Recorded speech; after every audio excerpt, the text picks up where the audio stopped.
run. They need a few yards here. But it's the element of surprise to give it to the fullback that I think ultimately is what's going to get them the first down. And unable to connect on the long pass. It falls down incomplete.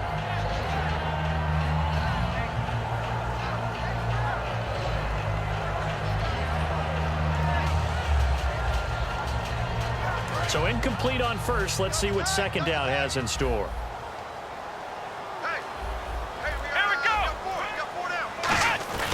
This is Johnson, the fullback. Only a yard on the pickup there, so it leaves them needing a conversion here on 3rd and a tough 9.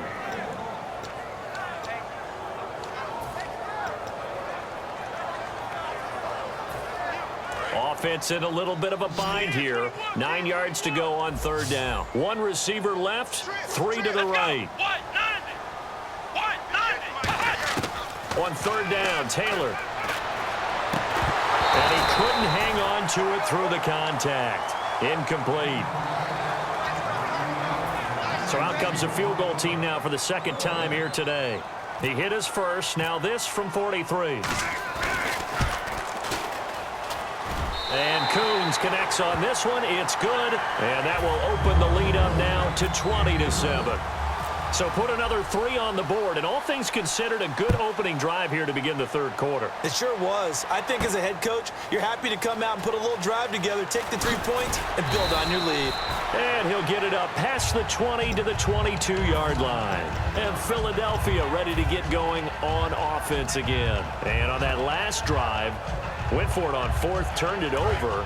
But good job by their defense, though. They held them to 3, but this offense, they've got to be a little bit better, a little bit more careful here. And sometimes when you see these calls on 4th down, when they decide to go for it, it's not necessarily the coach saying, I believe in my offense. Sometimes the coach saying, I believe in my defense. I can afford to go for it here, because if we don't get it, I don't think we'll give up more than 3, and that's exactly what happened there. You think that factored in? I do. I think that he had that in his mind going into the game, that I'm going to be aggressive on offense because I know I've got a defense that can hold up their end. And he's able to take this one up to the 35-yard line. Just 4 yards on the pickup, but that's good enough to extend the drive. And now it looks like they're going to be in the hurry-up.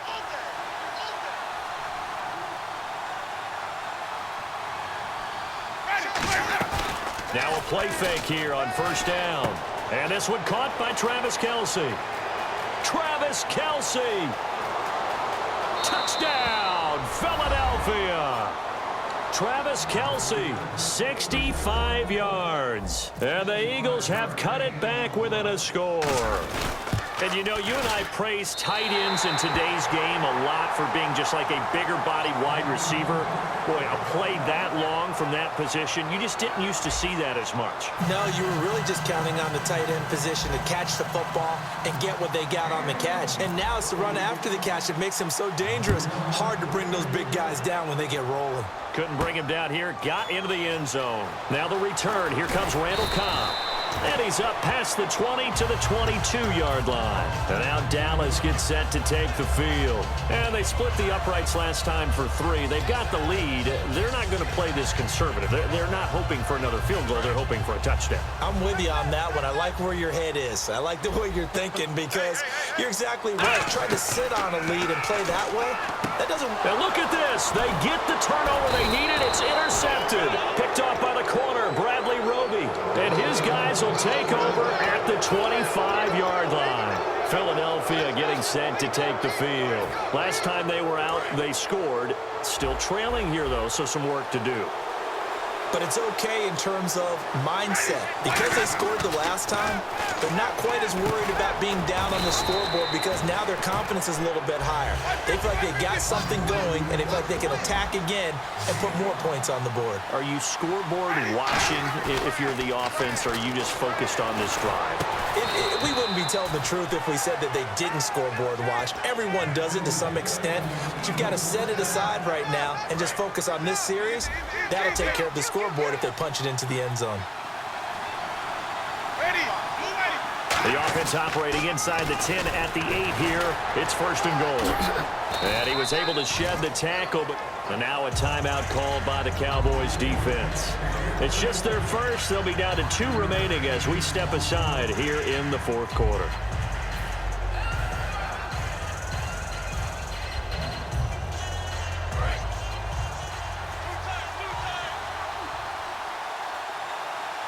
They come out here in the I. Going to give this time to the tailback. Fighting through. And he will take this one in for an Eagle touchdown.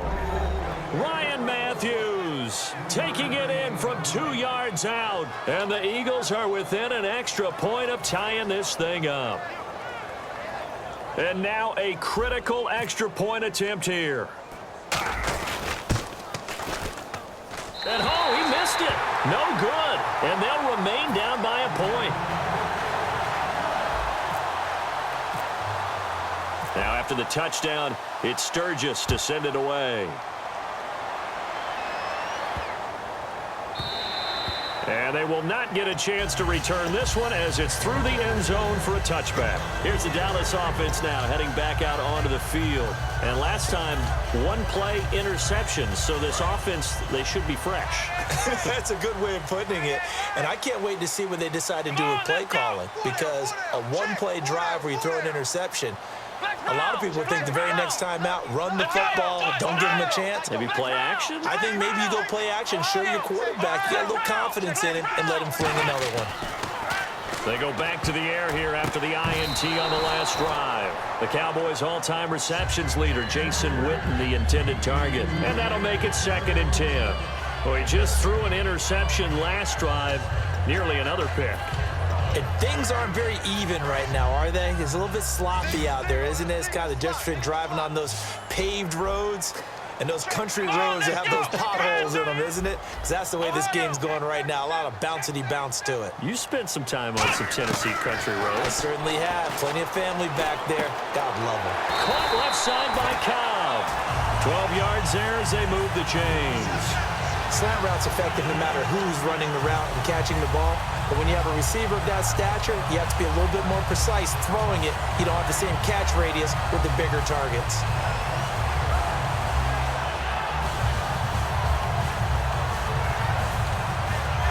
And at this stage of the game, time a factor, time on their side as they just try to eke out the final precious moments of this one. Here we go!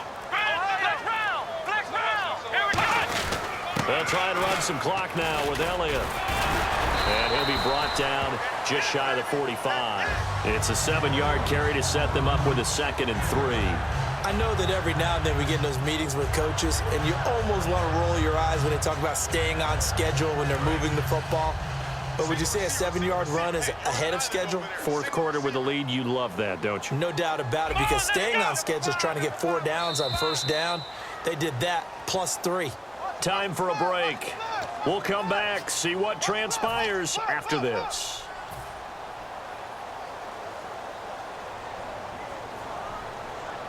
And the offense still has a couple plays to go to pick up the first on 2nd down and 3. They come out here in the I.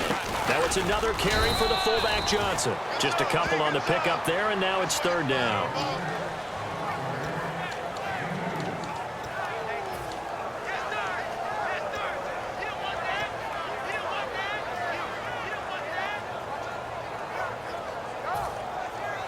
So 3rd down, just 1 yard to go.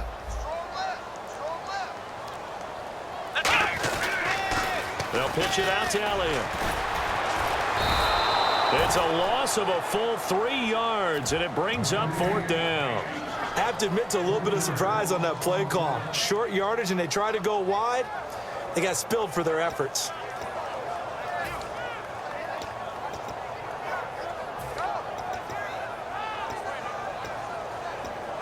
And here's a big one now. Trying to hold this lead. They're going to go for it here on 4th down.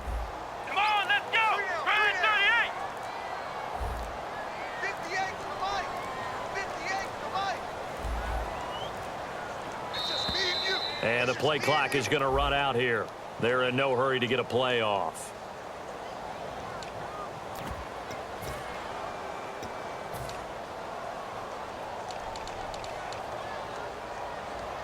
Here's Lachlan Edwards now. And surprisingly, this is the first punt of the game for either team.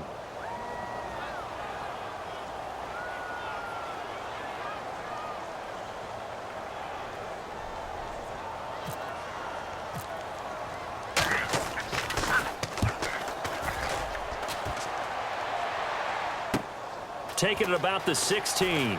Well, a nice job on the return there, 16 yards. And the Eagles take possession.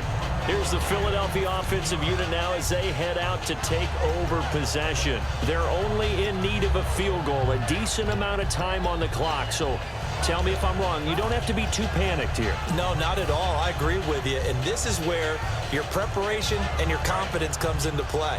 They've worked on these situations. They practice this all the time, They practice it all the time. They know what they want to get done. And in a lot of cases, the great competitors, they love this situation. They think they can go ahead and get it done. They practiced it. We'll see if practice makes perfect. It'll be a pickup of just 2, and it's a second down. They're going to hurry back to the line now. They'll look to throw. Caught left side, Hopkins. They give him 14 yards that time and a fresh set of downs. Now hold everything here. We're going to get a timeout by the offense. It's just their first. They've got 2 more to use here in the final stages.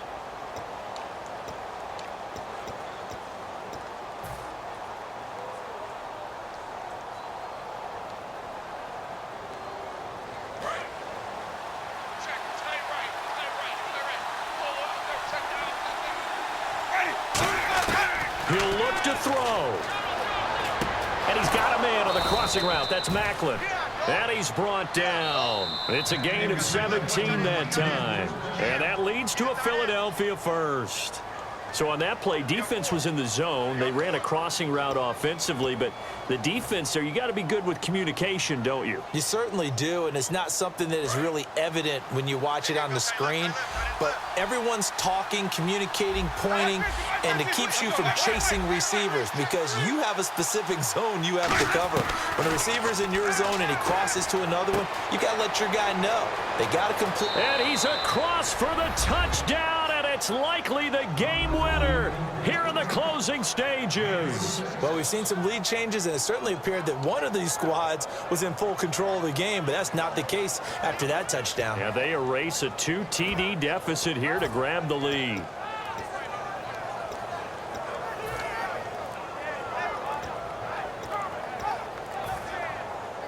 So they're going to go for 2.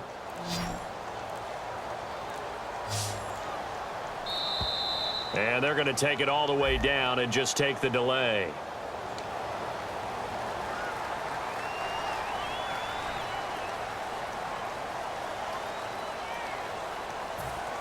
Now another try at 2 here from the 7 now. Ready, ready.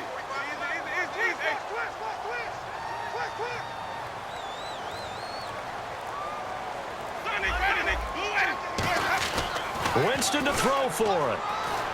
Eluding the pressure right. And no, it's incomplete. So they can't convert for 2, but they still have the lead as we get toward the end of the 4th. Now after the touchdown, it's Sturgis to send it away. And a fair catch signaled for and taken successfully. Now the Cowboys offense heads back onto the field. Critical condition here, obviously. Got to hope to get something quick right and then maybe take that shot deep. And once they do take the big shot, you've got to worry on defense. Of course, no one getting behind the defense and make it an easy throw. But nowadays, it's not just the ball being tipped in the air and people in the end zone in a cluster. It's that guy that's short of the end zone who comes up and ends up making the play because he goes unguarded. So there's a lot to think about if you're playing defense in this situation. We'll see if they can cover all their bases. Back to throw. Finding time. He's going to let it fly. And he knocks the ball away, and it falls incomplete. He was looking for Terrence Williams that time. And it'll be 3rd and 10 now. And the offense looking to pick up the first down after the second down incompletion. Come on, let's go. One last shot for Taylor.